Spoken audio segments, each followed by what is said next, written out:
everyone. My name is Tony Silberfeld. I'm the Director of Transatlantic Relations at the Bertelsmann Foundation in Washington. I'm delighted to welcome you all to our webinar this morning, Whatever It Takes, Germany and the United States Tackle Economies on Lockdown.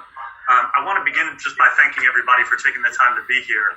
I know it's a particularly difficult time for everybody trying to manage home life and work life together, but I do appreciate you all being here for what I hope will be a really interesting conversation with some very distinguished guests.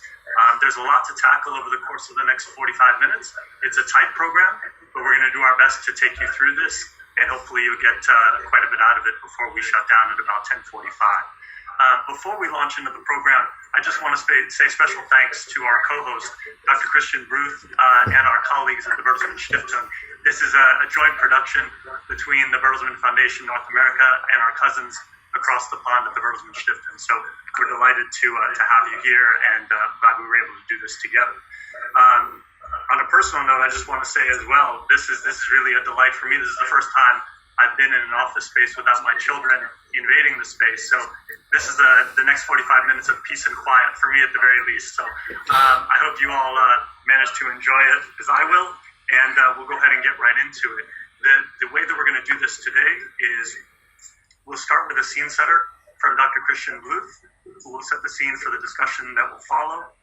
We'll then have Philippa Sigl-Glöckner, whose day job is with the Ministry of Finance in Berlin, but she'll be here in her capacity as founder of the Dezernat Zukunft. It's a macro policy think tank based in Berlin. So I hope everyone can be respectful of the difference between her day job and her side job as well. We also have, following Philippa from a perspective from the United States, distinguished professor, scholar, and author from Columbia University, Professor Adam Tooze.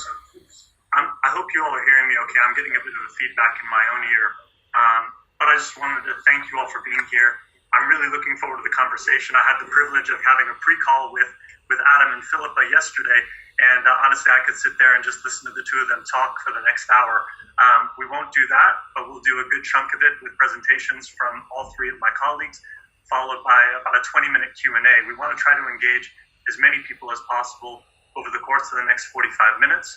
And with that in mind, I just want to let you know that for the purposes of this conversation, we're going to be using the chat function, which you'll find on your taskbar at the bottom. If you'll notice when you click on the taskbar, the default is to everyone. If you could change that default to only chat to me, I'll be collecting questions over the course of the next 45 minutes, and you can start firing off questions to me whenever the mood strikes you, and I'll collect them and we'll start farming them out once the presentations are concluded. If you have any questions, the chat space is the best place to find me. And with that, I'm mostly going to keep the trains on time and stay out of the way for the experts to have their say. So with that in mind, I want to turn the floor over to Christian Bluth, and the floor is yours. Thank you. Thank you very much, Tony. Also from my side, a very warm welcome to this webinar, equally from the Bertelsmann Stiftung and the Global Economic Dynamics team. My task today is to do a quick scene setter and make sure that everyone is on the same page. So I thought it would be helpful to do this with a PowerPoint presentation, which is why I'm now switching to what you can see on my screen. That should work now. So basically what I thought would be helpful is if I'm going to tackle three seemingly easy questions. What is going on in the economy? How long is this going to go on for? And how bad is it going to be? So basically, if an economy operates as normal, you have households and businesses that interact each other in one direction through consumption from households, and in return, businesses supply to households wages and jobs. Now, in order to curb infections, government has introduced lockdown measures, and that means that households cannot go on consuming as they previously did. It also means that business functions are actually disrupted. They cannot continue to produce as they did, partly because the workers may not be allowed to come to work, partly because there might be disruption in the supply chain, partly because there might just actually not be the consumption for it. So that causes some companies to reduce wages, to lay off workers, or otherwise disrupt the second channel. Both households and businesses interact with the financial sector through credits, savings, and investments. And if unemployment rises and people can no longer pay down their mortgages, or they have to live off their savings, or investments go sour, that will also impact the financial sector in a second wave. So what we have currently going on is a triple crisis. It starts with a cash flow crisis in the sense that revenues and incomes are suddenly diminished, but the obligations to pay continue. This is accompanied by a demand crisis. Households cannot continue to consume as they normally do. And the same applies to the supply side of the economy, which cannot function in the way it normally does. That is likely to cause sort of second wave effects in the financial sector. And it's also going to be a blow to public finances because there too revenues fall short. And as I'm sure we're going to hear from our experts, there is actually an increased need for public finances to step into the breach. In addition, we also have a disruption of international supply chains, which makes matters all the more complicated.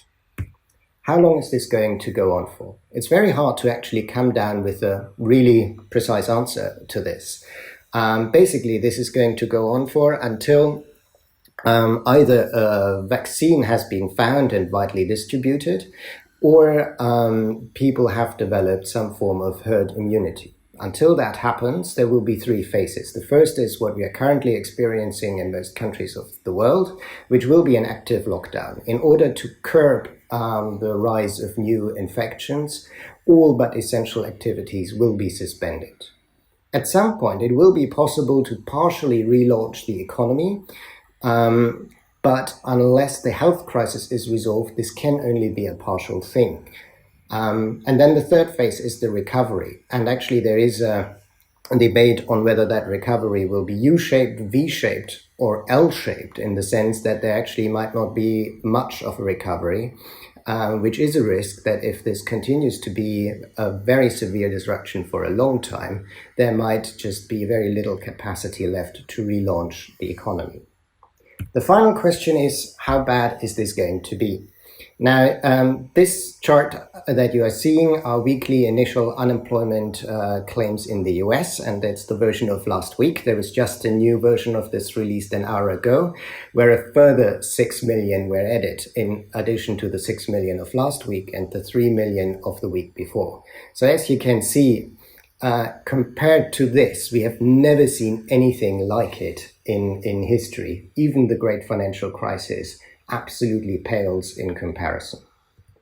Yesterday, the World Trade Organization presented some estimates on what is going to happen with world trade, which we see here in a green or a red scenario, and both of them are going to be more severe than the great financial crisis. And WTO officials have said that this is a once-in-a-generation crisis.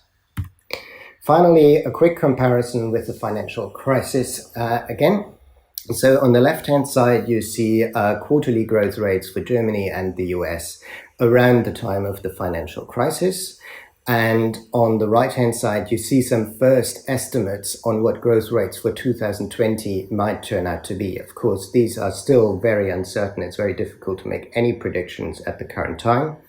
But as you can see, they are severe. They are likely to be more severe than the financial crisis. Sort of the baseline scenarios are already more severe than the recession of the financial crisis was. And of course, the pessimistic scenarios are much worse. So let me sum up. COVID-19 entails a huge economic fallout.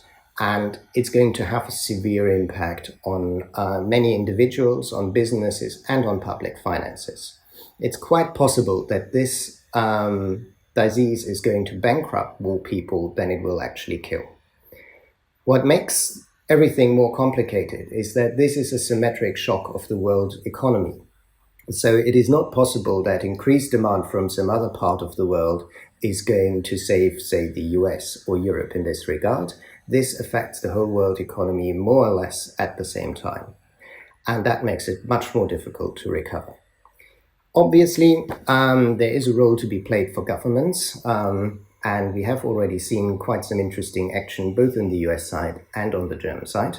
And I'm very much looking forward to hear from our experts which measures have been taken and how they evaluate these measures. Christian, thank you very much for that. It seems that if you were looking for anything other than doom and gloom on a Thursday morning, you might have to look elsewhere. But perhaps Philippa will be able to shine some light, positive light on where we are today. Philippa, I'm going to turn the floor over to you now. Thank you very much.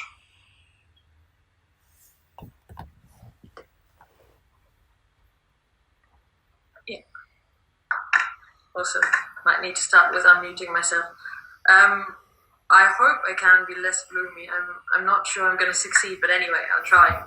So maybe just to give you a sense of also my perspective, at the moment, I might be much more caught up in the immediate response because actually I spend most of my day procuring masks and solving these kind of practical problems of our healthcare system rather than thinking about the economic recovery or the long-term consequences. So I think Adam will have kind of a much more thought-through perspective on this. What I can really give you is kind of the view from the ground.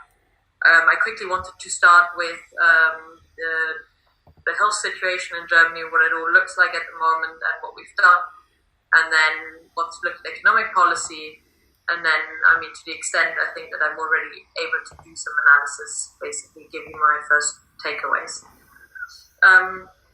So Christian already said some of that, but just to give you a sense of our current situation, we're now 2.5 weeks into our proper lockdown. We've got 108k infected, which is, I think, a lot less than the US, 2,000 dead. Our reproduction number is 1.2, although actually last week it was 1, so the number of new cases infected from every infected. As soon as we're at 1, we think we're okay because we're basically in a linear world, so every day is just as many new cases as yesterday, and then our system can cope with it for quite a while. So actually, I think the last 3-4 days have been the first ones where we think this could be okay potentially. So I guess, yes, that might be kind of the bright part of it. I think we might be able to prevent an overload of our healthcare system that we're all terrified of. In terms of what we've done, we've had a serious lockdown since the 22nd of March. What makes it all very difficult in Germany is that we're a federal system and our states like to do their own thing. So one newspaper came up with a brilliant table. I think it's, a matrix that has 20 different categories of what you're allowed to do in what state.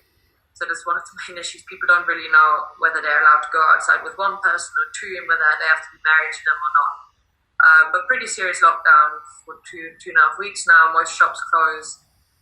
You do see some people at markets. Now the weather's been beautiful, so people have been outside, but generally I think public life's gone down a lot. I think movement outside is minus 40-50%. Interestingly enough, right after the lockdown, the price of Bluth paper spiked by 220%, even though people were always allowed to go to the supermarket and there was never any mentioning that Bluth paper would be short. Now it's down minus 30%, so hopefully that's good news.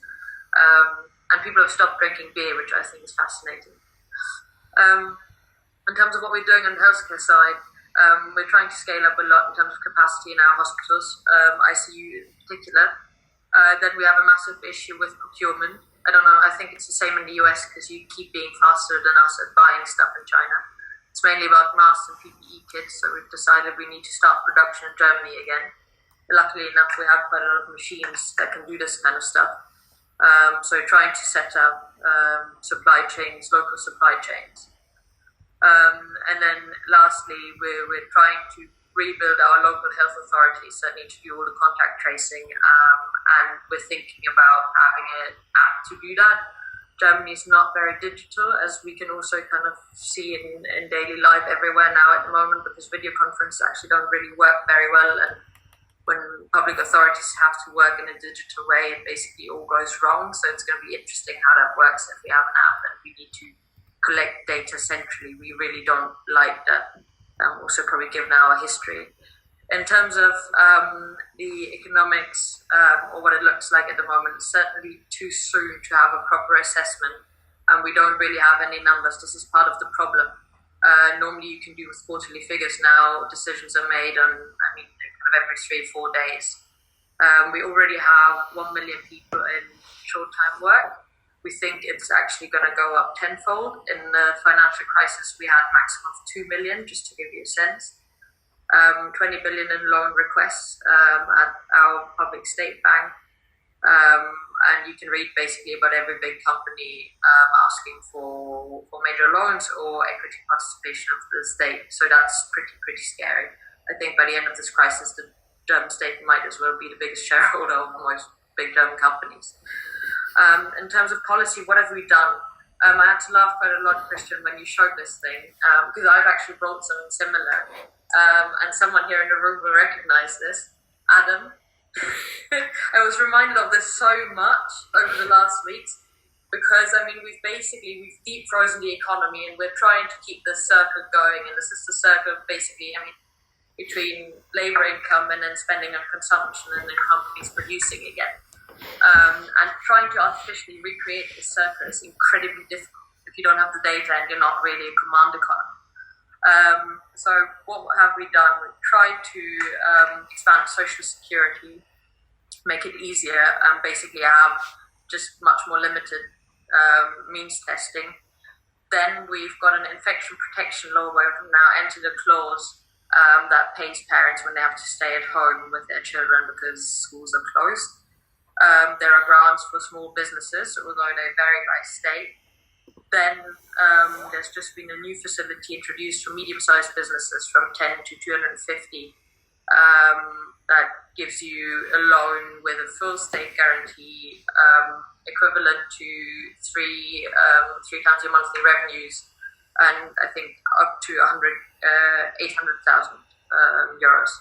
And then finally, for the really big companies, we've set up a state fund equivalent to the one we had for banks during the financial crisis to take equity stakes and do guarantees.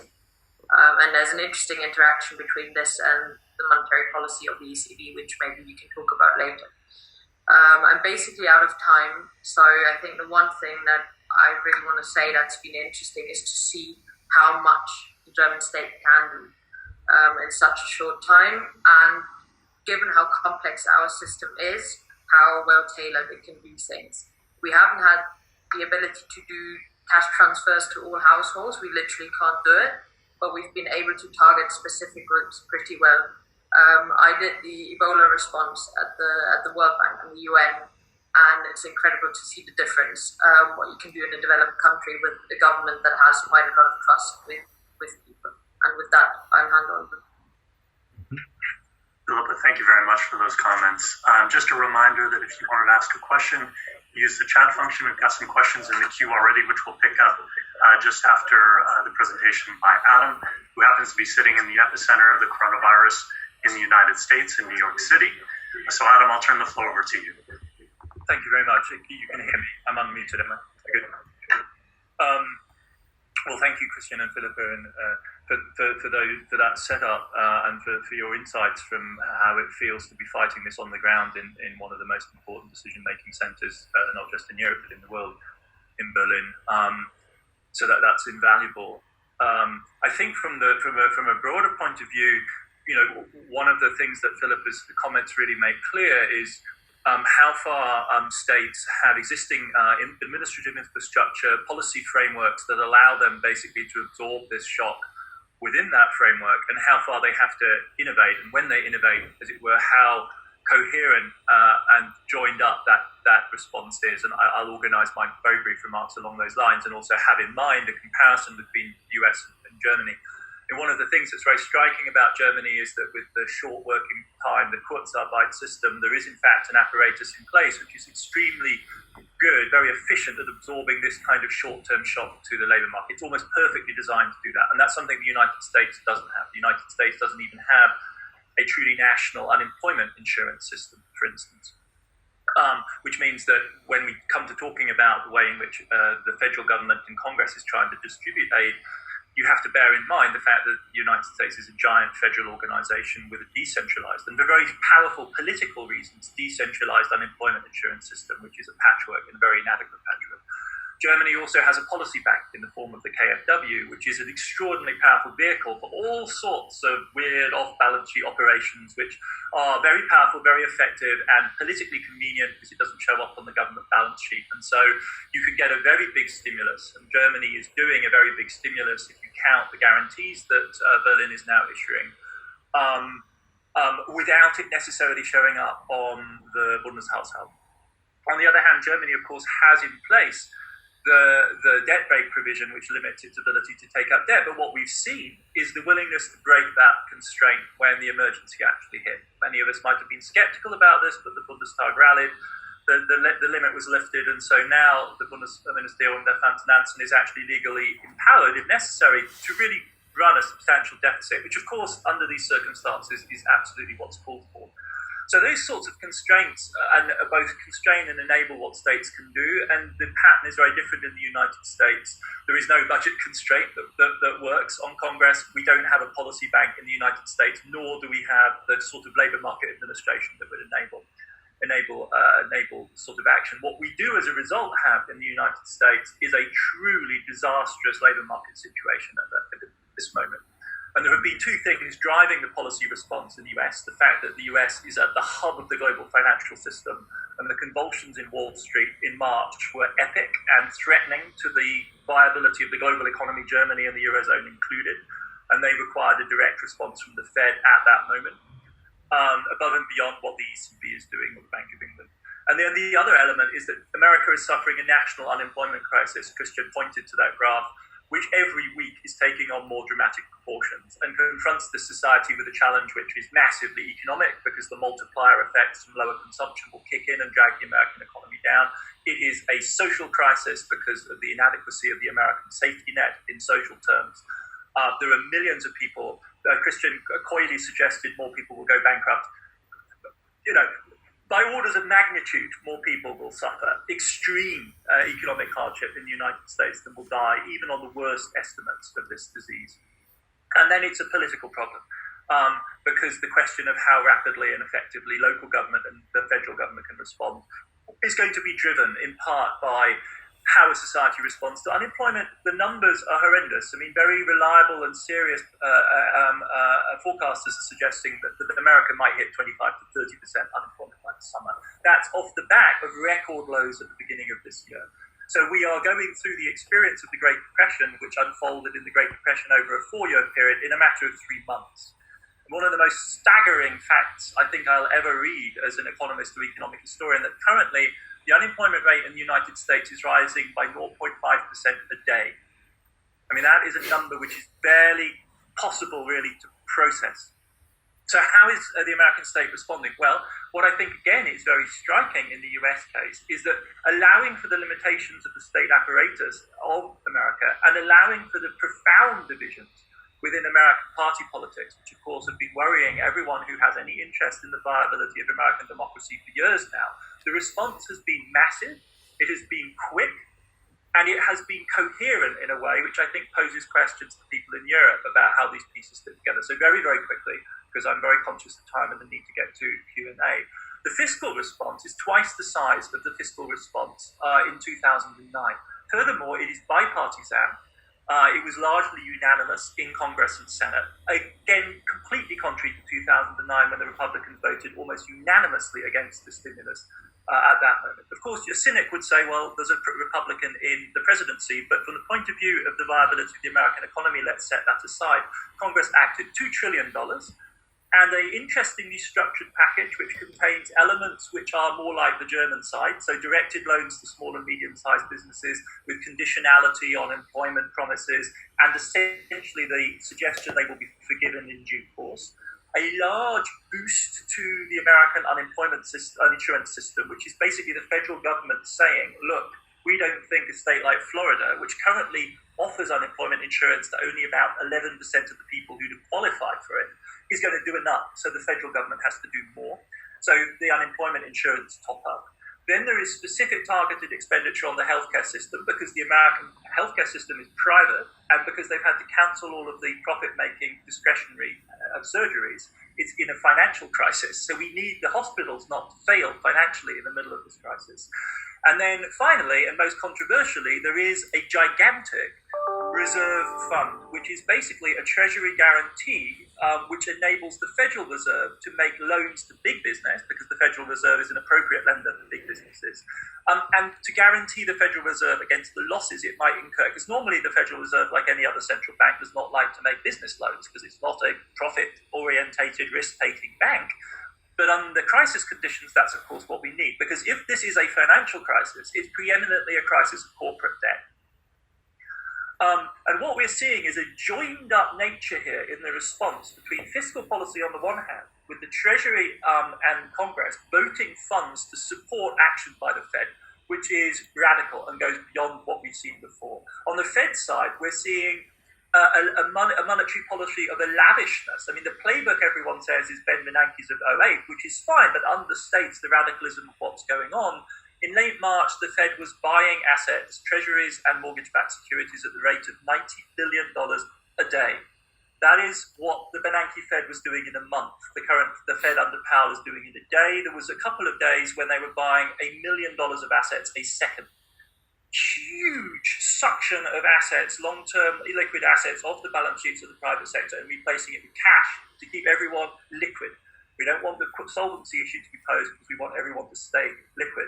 What we saw this morning was sort of shattering in the sense that the unemployment number was anticipated. We didn't know quite how bad it was going to be. What I don't think anyone realized was that the Fed, at the moment the unemployment number was going to be released, announced it was going to do $2.3 trillion of extra support for corporate debt and, crucially, for the municipal bond market, because America, again, like Germany, is a multi-tiered political organism, and a lot of the action in terms of work creation and stabilization has got to be done at the local level. And so if the municipal debt market goes dead, those states, those actors can't act. Hospitals are funded through that market. So the Fed is intervening there. It is even now suggesting that it will buy the debt of so-called fallen angels, not junk corporate debt, but if your corporation was rated as investment grade, I think before the 23rd of March, or some cut-off date like that, the Fed is still eligible to buy your debt. So if you were downgraded as a result of Corona, you're within the safety net. So what we're seeing is a lavish, comprehensive set of programs in which fiscal policy and monetary policy dovetail. And it isn't just at the national level. The Fed is also rolling out an umbrella of dollar liquidity for the global financial system through liquidity spot lines and through this incredibly innovative, for the Fed, new provision of allowing the repoing of other people's treasuries as collateral for immediate cash. So that allows even the Chinese potentially to access the Fed as a way of providing dollar liquidity if they should. That would be a seriously worst case scenario if we end up there. But what this points to, and this for me would be the question I would pose to the Europeans, is what is the European counterpart to this? And that would be my last observation, will be, as remarkable and dramatic as the national programs have been in many European nation states, what we have so far not seen, and that is the nub of the negotiations in which Philippa's ministry is engaged literally hour by hour right now, is the question of how those will be coordinated, those fiscal policy measures and the national credit policy measures, with the measures of the ECB, which, like those of the Fed, have been dramatic in their scale, but hang by a very precarious institutional thread and by a precarious thread of legitimacy, constantly open to challenge by conservatives around Europe who say, the ECB doesn't have a mandate to do what it does. And they are right, and fundamentally. The political question has not been resolved. So, and how far this radicalism could go, an absolutely final comment, is the other great news flash of this morning in central banking news, which is the Bank of England this morning declared, after the governor earlier in the weekend had denied that this would ever happen, that they are doing direct monetary financing. So this is, in modern money terms, if you allow the pun, the closest thing that we're ever going to do to printing money. The Bank of England has basically opened an account for the British government. They are no longer requiring the British government to sell debt and then buy the debt and swill the cash in that way. They are simply going to write them an overdraft, and they will issue the checks or make the electronic transfers. Now, of course, everyone will go inflation, inflation, inflation. What a nightmare. This is Weimar, this is Zimbabwe. frankly, if we could have a healthy dose of inflation right now, there was very few things that would be better for the economy at this particular moment, because we need an inflation tax on the debt that we're running up. The prospects of that are zero. But what it will enable the British government to do is not to worry about the state of the gilt market, of the UK Treasury market for weeks to come, because if they just simply need the cash to replace private sector expenditure, the Bank of England is there. They've done this once before in 2008 for a very brief period. It looks like this time around it might be more extended. A possibility flat out denied in an op-ed by the governor of the Bank of England in the Financial Times at the weekend.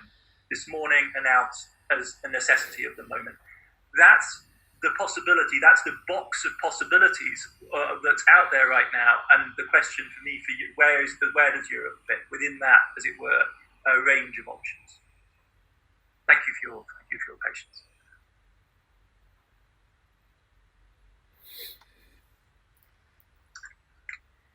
Christian, go ahead.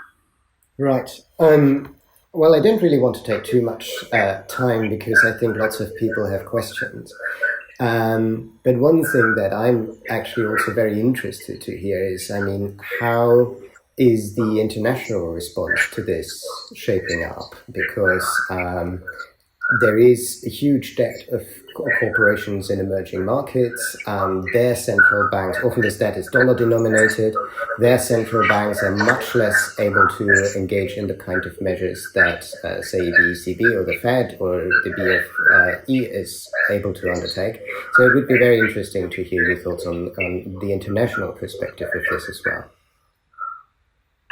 Shall I take that, or Philippa, is the German Finance Ministry thinking about this?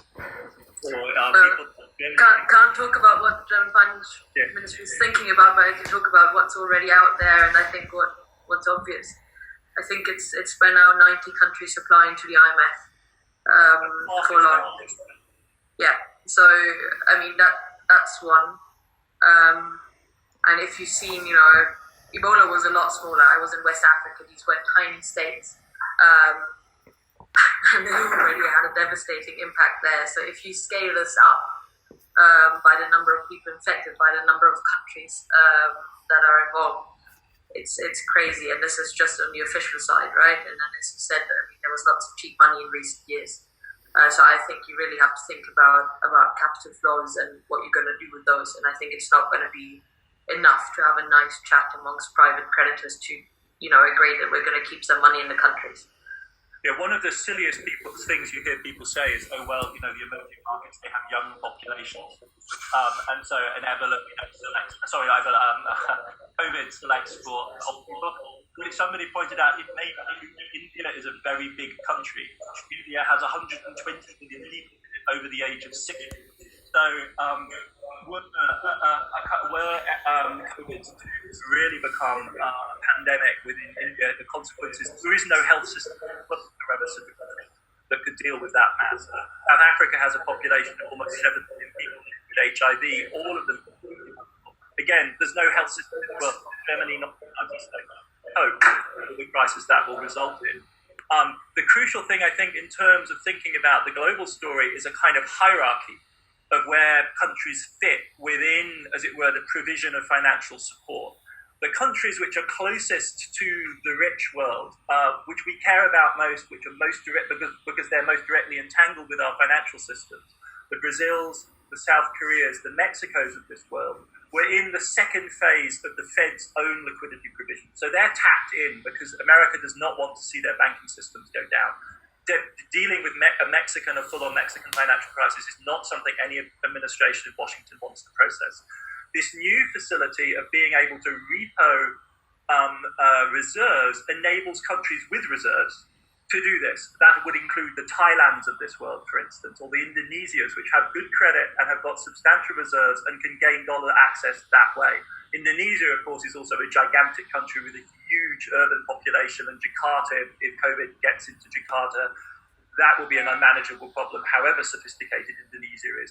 The questions then, as it were, go down to what the markets like to call the emerging markets, many of which are already under stressed conditions, and then what they politely call frontier market investments, which are the Tanzanias of this world, the success stories of the last 15 years, who have been deeply integrated into global financial integration have, as a result, substantial both public and private sector debt, some of it denominated in foreign currencies, and those are the countries which are going to be under really massive pressure. For me personally, South Africa is a huge concern. And because South Africa is not, after all, just a macroeconomic policy experiment. South Africa is an emblem of what we thought went right about the 1990s. And the combination of pressures on countries like that is massive right now. And if we want the 21st century to head in a direction that is better than really nightmarish, this is a moment where, as Philippa was saying, as Christian is suggesting, we need concerted government-led action. And it has to come from the G20, which is essentially the political cockpit for the IMF and the World Bank, and it has to be a concerted pressure on the private lenders to engage in renegotiation. We've done this before, and no one who engages in this kind of lending can pull the innocence card. We know what happens in situations like this, and it's in the interest of the long-run growth story that action is rapid and generous.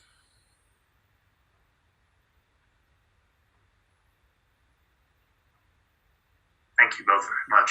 What I want to do here is we're getting really flooded with questions, which I think is great.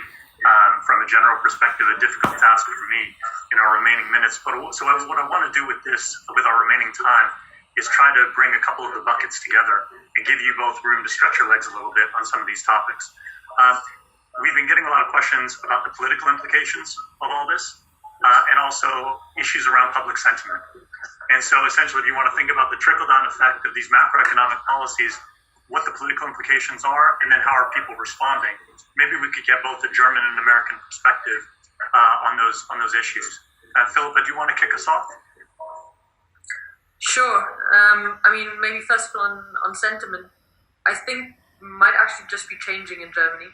So at the beginning, everybody, and this is now a really short-term perspective, but at the beginning, everybody was just really, really worried about this. And I mean, stacking up blue paper and sanitizer and whatnot. And now I think people see the economy slowing down and they start to worry, and they don't see full hospitals. So now we're phasing into this depression-like mood, I believe, although it's something completely different from the US. Let me go back a little bit to what Adam said earlier, because it's just too much on the top of my mind. I mean, it's interesting because we can roll out very visible support through our social security system and state bank, as you mentioned, which might not be there in to that extent in the US. But the US has a much bigger machinery behind the scenes through the Treasury and the Fed, and you can do all these market operations that Germany, I mean, don't put a pretty good asset, but still we don't have a central bank that backs us in our own currency in the same way. So we can't do all that behind the scenes stuff. And we have this European arrangement, which might be a bit more critical, but we can do very visible things. So I think now it's going to be interesting to see over the next weeks how, when that economic shock sinks into people's minds and becomes more present because they're less worried about the healthcare consequences. And that's also what we see in opinion polls, how that can be mediated by that very visible system. And by now, everybody knows Kurzarbeit and everybody knows how to apply for all sorts of loans.